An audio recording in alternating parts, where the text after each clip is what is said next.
दोस्तों नमस्कार। आज के इस वीडियो में दो चार बहुत इंपॉर्टेंट खबरों पर डिस्कशन करने वाले हैं, चर्चा करने वाले हैं। पहली खबर ये कि तेल अवीव में क्या कुछ हुआ है जिसकी वजह से पूरा इजराइल सहमा सहमा सा नजर आ रहा है, ऐसा दावा किया जा रहा है। साथ में आपको दिखाने वाला हूं कि गजा में किस तरीके से एक इकलौता फलस्तीनी तीन जायनिस्टों से भिड़ गया, निहत्था होकर के भिड़ गया और धूल चटा दी। दोस्तों वो तस्वीर, वो वीडियो आपको दिखाऊंगा।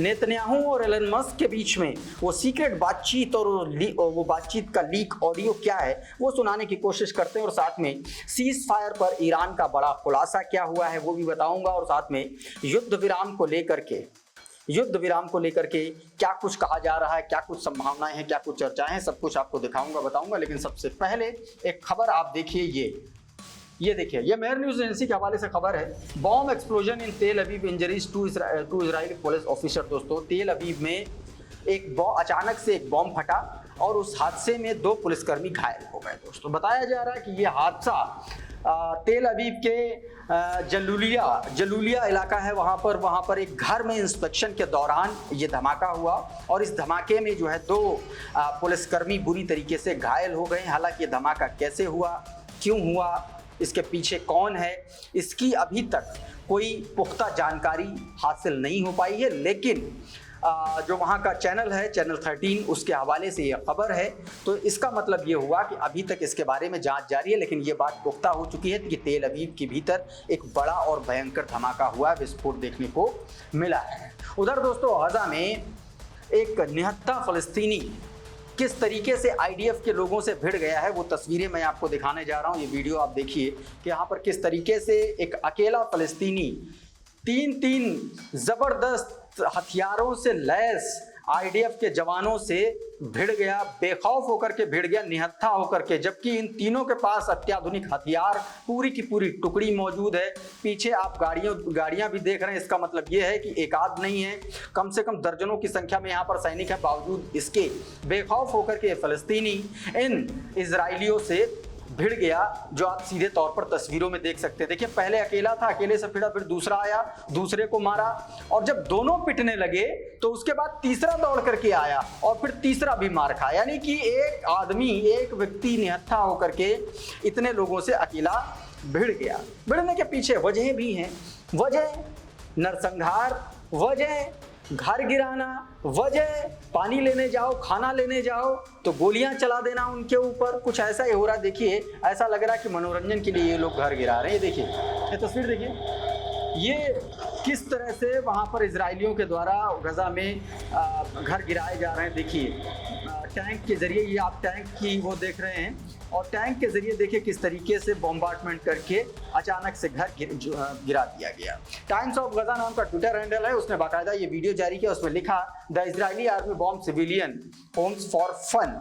सीधे तौर पर कहा कि मनोरंजन के लिए, मौज मस्ती के लिए ये लोग घर गिरा रहे हैं। आप समझिए कि कितने जबरदस्त तरीके से ये ब्रेन वॉश लोग हैं, कि कैसे उनको सीधे तौर पर आदेश दिया होगा कि कुछ भी करके बर्बाद कर दीजिए। इन्हीं सबसे परेशान एक व्यक्ति ने देखिए क्या किया। ये वीडियो देखिए, ये तस्वीरें दोस्तों गजा की हैं, सेंट्रल गजा की ये तस्वीरें बताई जा रही हैं, और इसमें एक व्यक्ति है जो लगातार जो है वो इजरायली जो जवानों के वाहन हैं उन पर पत्थरबाजी कर रहा है, हमला कर रहा है। हुआ दरअसल यहाँ पर क्या है, इन इजरायलियों ने यहाँ पर अचानक से बॉम्ब गिराया इसके घर पर और उसके घर को तबाह कर दिया। गुस्साए इस व्यक्ति ने सीधे तौर पर अकेले ही खड़े होकर के पत्थरबाजी करनी शुरू कर दी है। ये वीडियो सुलेमान अहमद ने जारी किया, जिसमें लिखा गया, the young Palestinians is alone throwing rocks at Israeli occupations vehicles after they destroyed his home.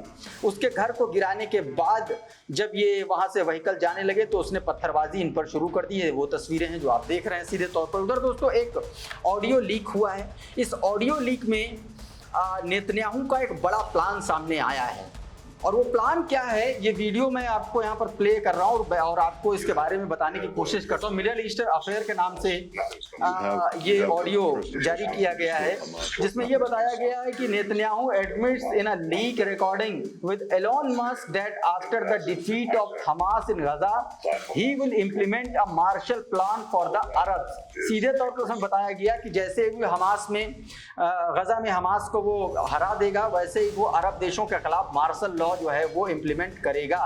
यानी कि सीधे तौर पर उसने बताया कि जैसा बीते वक्त में जापान और जर्मनी में हुआ है, वैसा ही काम अब फ़लस्तीन, गज़ा और फ़लस्तीन और अरब देशों में करने जा रहा है। हालांकि फिर भी मैं आपसे ये कह दे रहा हूँ कि मैं और ये चैनल सीधे तौर पर इस ऑडियो की आप ये कह लीजिए इसकी सत्यता की पुष्टि नहीं करते हैं, लेकिन ये वीडियो वायरल है और जिस ट्विटर हैंडल ने इसको डाला है उसका नाम है मिडिल ईस्टर्न अफेयर। इसका मतलब ये है कि एक बड़े न्यूज एजेंसी के हवाले से आप कह सकते हैं कि ये चीज़ें सर्कुलेट की गई है, जिसका मतलब ये हुआ कि सीधे तौर पर इसको लेकर के अब चर्चा शुरू हो चुकी है। हालांकि इसकी सत्यता की पुष्टि ये चैनल नहीं करता है। उधर दोस्तों चाइना ने एक बार फिर से इजराइल और अमेरिका को फिर से धमका दिया है। क्या कुछ कहा है? शी जिनपिंग ने कहा है कि we studied the concept of terrorism in the United State and saw that it is internally attributed to Israel's China's leader state. सीधे तौर पर कहा गया कि उन्होंने टेररिज्म को लेकर के सीधे तौर पर यूनाइटेड स्टेट का कॉन्सेप्ट को उन्होंने स्टडी किया और उसमें ये पाया है कि वो किस तरीके से इजराइल को सपोर्ट कर रहा है जेनोसाइड को लेकर के, ये बताया गया। यानी कि एक तरीके से सीधा हमला इजराइल के डैडी पर बोला है चाइना ने अमेरिका पर। एक बात और बोली अगले ही ट्वीट में शी जिनपिंग ने कहा कि we reviewed the US standard of defeating terrorism and found that they are apply perfectly to Israel. सीधे तौर पर, और ये चाइना इन इंग्लिश ने ये ट्वीट किया और इससे पहले वाला जो ट्वीट था वो मिंट प्रेस न्यूज़ नाम से ये जारी किया गया था। यानी कि सीधे तौर पर अमेरिका को गजा का दोषी बताया गया है चाइना की तरफ से सीधे तौर पर। उधर दोस्तों ईरान की तरफ से एक दावा किया गया, ये देखिए मेहर न्यूज़ एजेंसी के हवाले से खबर जिसमें दावा किया गया Iran missile force Israeli cease fire.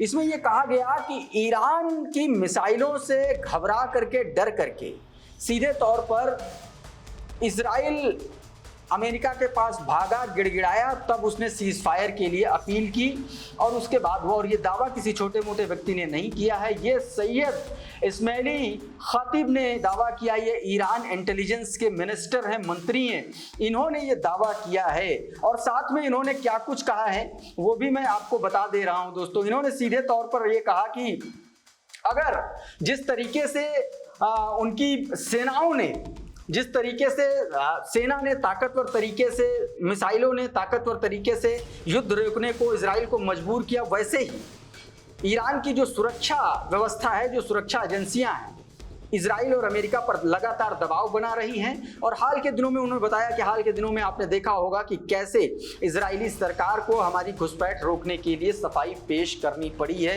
ये बाकायदा इस पूरे खबर में, इस खबर का लब्बो लुआब है वो मैंने आपको बताने की कोशिश की।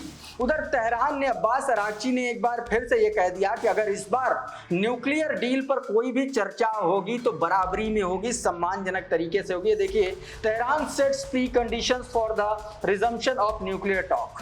अगर न्यूक्लियर टॉक दोबारा शुरू होगी तो उसके लिए उन्होंने पहले से ही कंडीशंस अपनी रख दी हैं, और ना सिर्फ इसके लिए रख दी हैं बल्कि उन्होंने सीधे तौर पर जो यूरोपीय संघ के देश हैं उनको भी चेता दिया है कि इन कंडीशन, ये कंडीशन जब तक फुलफिल नहीं होंगी तब तक अब दोबारा साफ तौर पर न्यूक्लियर डील शुरू नहीं होगी। उन्होंने सीधे तौर पर कहा, अमेरिका को जिम्मेदार ठहराया। उन्होंने कहा कि 2015 में देखिए अमेरिका ने क्या किया था, सब कुछ 2 साल की चर्चा हो रही थी, अचानक से अमेरिका बाहर हो गया। फिर जून में यही किया उसने, ना सिर्फ बाहर हुआ बल्कि उसने हमला करवा दिया इजराइल से, फिर खुद भी हमला किया ईरान पर।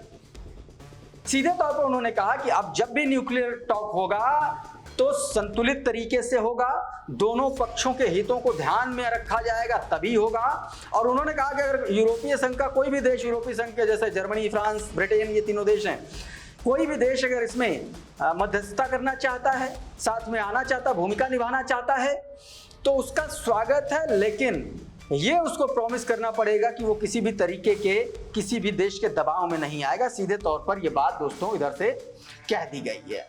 उधर दोस्तों प्रेस टीवी के हवाले से खबर, एक बार फिर से ईरान ने धमका दिया है दोस्तों। ईरानियन फोर्स के जो लीडर हैं, जो चीफ हैं ईरानियन फोर्स के, उन्होंने दोस्तों सीधे तौर पर एक बड़ा बयान दिया और अपने बयान में उन्होंने कहा कि enemy to face more crushing response if it attempts further aggregation.